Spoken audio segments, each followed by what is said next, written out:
अल्लाह रब्बुल इज़्ज़त इरशाद फरमाता है, बुरी बात का ऐलान करना अल्लाह पसंद नहीं करता मगर मजलूम से, और अल्लाह सुनने वाला जानने वाला है।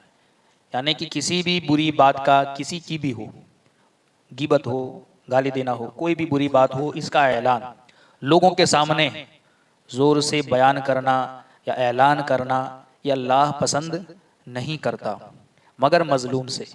मगर मजलूम को इजाज़त है कि उस पर जो जुल्म हुआ है वो बादशाह के सामने या हाकिम के सामने जालिम के जुल्म को बयान करे या जालिम की बुराई करे, ताकि वो अपना खोया हुआ मनसब या खोया हुआ मर्तबा या अपनी खोई हुई इज्जत वापस बहाल कर सके। तो मजलूम को इजाज़त है, उसके अलावा किसी को भी बुरी बात का ऐलान करना अल्लाह रब्बुल इज़्ज़त को पसंद नहीं है। एक कौल ये है कि बुरी बात का ऐलान से मुराद क्या है, तो एक कौल ये है कि किसी के पोशीदा मामलात को जाहिर करना, यानी किसी के कुछ मामलात ऐसे हैं कि जो पोशीदा है, लोगों के सामने नहीं है, मगर किसी को पता चल गए और वो फिर लोगों के सामने उसके पोशीदा मामलात को ऐलान करके लोगों को बताए, तो ये भी मुराद हो सकता है, ये अल्लाह को पसंद नहीं है।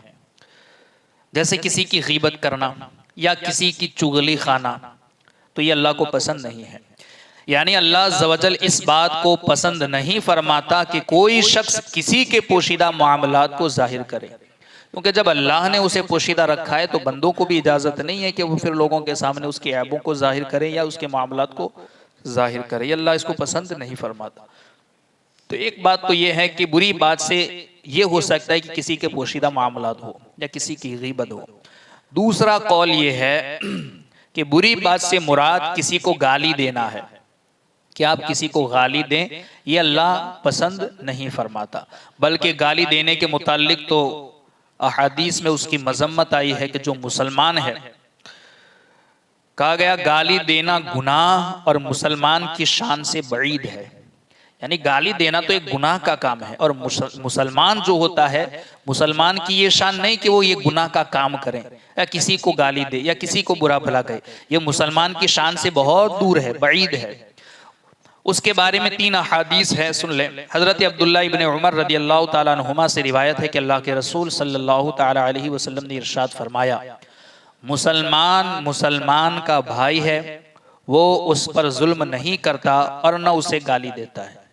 यानी मुसलमान कौन है कि मुसलमान दूसरे मुसलमान का भाई है, तो मुसलमान अपने भाई को न तो गाली देता है न उस पर जुल्म करता है। इसी तरह एक हदीस में अल्लाह के रसूल ने फरमाया कि तुम में से कोई उस वक्त तक मोमिन नहीं हो सकता जो अपने लिए पसंद करे वो अपने भाई के लिए पसंद करे। इसी तरह एक हदीस में ये भी है कि तुम उस वक्त तक कामिल मोमिन नहीं हो सकते जब तक कि तुम्हारी जबान और हाथ से दूसरे मुसलमान महफूज रहे। तो हमारा मुसलमान की तो शान ही ये होनी चाहिए कि उसकी जबान से दूसरे मुसलमान को कोई तकलीफ न हो, कोई बुराई न पहुंचे या उस पर जुल्म न करे। दूसरी हदीस में हजरत अब्दुल्ला इब्ने मसऊद से रिवायत है कि अल्लाह के रसूल सल्लल्लाहु अलैहि वसल्लम ने इरशाद फरमाया, मुसलमान को गाली देना फिस्क और उसे कत्ल करना ये कुफ्र है। यानी गाली देना ये फिस्क है और उसे कत्ल कर देना ये कुफ्र है। मुसलमान को न तो गाली दी जा सकती है, न मुसलमान को कत्ल किया जा सकता है। तीसरी हदीस हजरत अबू हुरैरा से रिवायत है कि अल्लाह के रसूल ने इरशाद फरमाया, आपस में गाली देने वाले 2 आदमी जो कुछ कहें तो वो यानी उसका वबाल इब्तिदा करने वाले पर है जब तक कि मजलूम हद से न बढ़े। यानी कि 2 लोग हैं और वो 2 लोग आपस में एक दूसरे को गाली दे रहे हैं, तो ये गाली देना बुरा काम है, गुनाह का काम है। तो इसका वबाल इन दोनों में जो इब्तिदा करने वाला है, शुरू करने वाला, उसके ऊपर है, जब तक कि जिसे गाली दी गई है वो हद से न बढ़े, अल्लाह की हुदूद से न बढ़े। अगर वो सब्र करता है और दूसरा देता है तो देने वाले पर उसका वबाल है जब तक कि मजलूम हद से न बढ़े, और अगर वो हद से बढ़ जाएगा तो इसका वबाल इस पर भी आएगा। बुरी बात का ऐलान अल्लाह अज़्ज़ व जल को पसंद नहीं। अलबत्ता मजलूम को इस बात की इजाज़त है कि वो जालिम के जुल्म को बयान करे। मजलूम को इजाज़त है कब? कि जो उस पर जुल्म हुआ है वो जुल्म हाकिम के सामने या बादशाह के सामने या जहां उसकी इज्जत को पामाल किया गया उन लोगों के सामने उस पर हुए जुल्म और जालिम के जुल्म को बयान करें, उसको इजाजत है। लिहाजा वो चोर या गासिब की निस्बत कह सकता है कि उसने मेरा माल चुराया है या उसने मेरा माल गसब कर लिया है, तो ये उस वक्त कह सकता है जिस पर जुल्म हुआ है मजलूम, उसे इजाजत है। अब इस आयत करीमा के शान नुज़ूल के हवाले से कि आयत अल्लाह रब्बुल इज़्ज़त ने नाजिल क्यों फरमाई, कौन सी आयत कि अल्लाह बुरी बात का ऐलान करना पसंद नहीं फरमाता और मगर मजलूम से, मगर मजलूम को इजाजत है और अल्लाह जानने वाला सुनने वाला है। तो इस आयत का नुज़ूल, इसका सबब क्या था, तो इसमें दो कौल मुफस्सिरीन की तरफ से बयान किए जाते हैं। पहला कौल ये है कि एक शख्स एक कौम का मेहमान हुआ था, यानी एक शख्स था जो किसी कौम के यहाँ बस्ती में मेहमान हुआ था और उन्होंने अच्छी तरह उसकी मेज़बानी न की, यानी जो मेहमान आया था उस मेहमान की इस कौम ने अच्छी तरीके से मेज़बानी न की, जिसकी वजह से जब वो वहां से निकला तो उनकी शिकायत करता हुआ निकला, यानी कि बुरा यह बयान करते हुए निकला कि मैं आया था, इन लोगों ने जो भी था तो मेज़बानों ने अच्छी मेज़बानी नहीं की, इसीलिए वो जब निकला तो उसने बुराई बयान करता हुआ निकला, जिसकी वजह से आयत नाजिल हुई कि लोगों की बुरी बात का ऐलान करना अल्लाह रब्बुल इज़्ज़त इसको पसंद नहीं फरमाता है। इस बात से हमें भी सबक लेना चाहिए कि हम भी अगर किसी के यहाँ मेहमान जाए तो हो सकता है मेज़बानी में मेज़बान से कोई कमी रह जाए या कोई तकलीफ या कोई ऐसी चीज हो जाए जो हमें नागवार गुजरे, तो हमें भी सब्र कर लेना चाहिए, न कि वहां से निकलने के बाद यार उसने खाना अच्छा नहीं खिलाया, यार उसने मेरी खातिरदारी अच्छी नहीं की, यार कंबल भी ओढ़ने के लिए नहीं दिया, यार मेरे लिए बिस्तर भी अच्छा नहीं लगा। इस तरीके से बातें नहीं होनी चाहिए, क्योंकि अल्लाह इस बात को पसंद नहीं फरमाता कि आप किसी की बुराई या लोगों के सामने बुरी बात का ऐलान करें। एक कौल तो ये है कि वो शख्स जब आया था और मेजबानी अच्छी ना हुई तो उसने लोगों की बुराइयां बयान करना शुरू कर दिया, इस वजह से आयत नाजिल। दूसरा कौल ये है कि आयत इस वजह से नाजिल हुई कि बाज़ मुफस्सिरीन ने फरमाया कि हजरत सैयदना अबू बकर सिद्दीक रदियल्लाहु ताला अन्हु के मुतालिक नाजिल हुई। यानी मामला यह था कि अल्लाह के रसूल सल्लल्लाहु ताला अलैहि वसल्लम की महफिल लगी हुई थी, सहाबा मौजूद थे और एक शख्स वहां आया हुआ था। वो शख्स सैयदना अबू बकर सिद्दीक रदियल्लाहु ताला अन्हु को उसने एक बार अजियत पहुंचाई, दूसरी बार अजियत पहुंचाई। सैयदना अबू बकर सिद्दीक रदियल्लाहु ताला अन्हु वहां महफिल में खामोश रहे, पहली मरतबा खामोश रहे, दूसरी मरतबा उसने अजियत पहुंचाई, खामोश रहे, तीसरी मरतबा उसने अजियत पहुंचाई, खामोश रहे। जब फिर उसने अजियत पहुंचाने की कोशिश की तो अब हजरत सैयदना अबू बकर सिद्दीक रदियल्लाहु ताला अन्हु वहां खड़े हो गए और उसे जवाब दिया। तो इस पर अल्लाह के रसूल सल्लल्लाहु ताला अलैहि वसल्लम वहां से उठ खड़े हुए और जाने लगे। तो हजरत सैयदना अबू बकर सिद्दीक रदियल्लाहु ताला अन्हु ने अर्ज किया, या रसूल अल्लाह अलैहिस्सलातु वस्सलाम, क्या आप मुझसे नाराज हैं या मुझसे नाराज हो गए कि ये शख्स जिसने मुझे पहली मरतबा, दूसरी मरतबा, तीसरी मरतबा अजियत पहुंचाई और मैं खामोश रहा, मगर जब ये अजियत पहुंचाता रहा तो मैंने इसे जवाब दिया, आप नाराज तो अल्लाह के रसूल सल्लल्लाहु ताला अलैहि वसल्लम ने इरशाद फरमाया कि अबू बकर, जब तुम खामोश थे ये तुम्हें अजियत दे रहा था तो तुम्हारी तरफ से अल्लाह ने एक फरिश्ता नाजिल किया था जो तुम्हारा जवाब दे रहा था और मैं उस फरिश्ते को सुन रहा था, मैं खामोश नहीं था, फरिश्ते को सुन रहा था जो तुम्हारी तरफ से जवाब दे रहा था। मगर जब तुमने खड़े होकर के जवाब दिया तो वो फरिश्ता चला गया और शैतान आ गया, और जहां शैतान आ जाता है वहां फिर मैं नहीं रहता। तो ये अल्लाह के रसूल सल्लल्लाहु ताला अलैहि वसल्लम की ये हदीस ये है कि ये आयत उस वक्त नाजिल हुई, अल्लाह रब्बुल इज़्ज़त ने इरशाद फरमाया कि लोगों के सामने किसी बुरी बात का ऐलान न करो, क्योंकि अल्लाह इसको पसंद नहीं फरमाता। तो एक बात तो ये है कि वो मेहमान आया था, उसने मेज़बानी अच्छी ना होने की वजह से बुराई बयान की, इस वजह से नाजिल हुई। दूसरा कौल ये है कि हज़रत अबू बकर सिद्दीक रदियल्लाहु ताला अन्हु के मुतालिक यह आयत नाजिल हुई कि लोगों की बुराई बयान न करो। अब इससे हमें भी इबरत हासिल करनी चाहिए कि हमें भी लोगों के सामने किसी के भी ऐब हो, किसी की गीबत हो, किसी की चुगलखोरी हो, किसी के भी ऐब को जाहिर नहीं करना चाहिए। बाज ऐसे मौके होते हैं जहां इसकी इजाजत है कि जहां शरीयत ने आपको वाजिब करार दिया है कि आप उसके ऐबों को बयान करें। कभी कभी वो चीजें मुबाह है, कभी मुस्तहब है, कभी वाजिब होती है। गीबत ऐसे हराम है, मगर कभी कभी किसी के मुताल्लिक, जैसे कहा कि मजलूम के लिए इजाजत है, सबके लिए नहीं मगर मजलूम के लिए इजाजत है।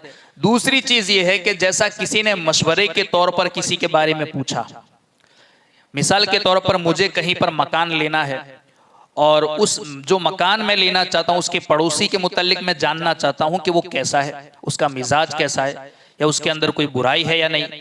अगर उसके बारे में मैंने किसी से मशवरा लिया जो वहां के हालात जानता है, तो जिससे मैंने मशवरा तलब किया है उस पर वाजिब है कि वो मुझे बताए कि वो कैसा है।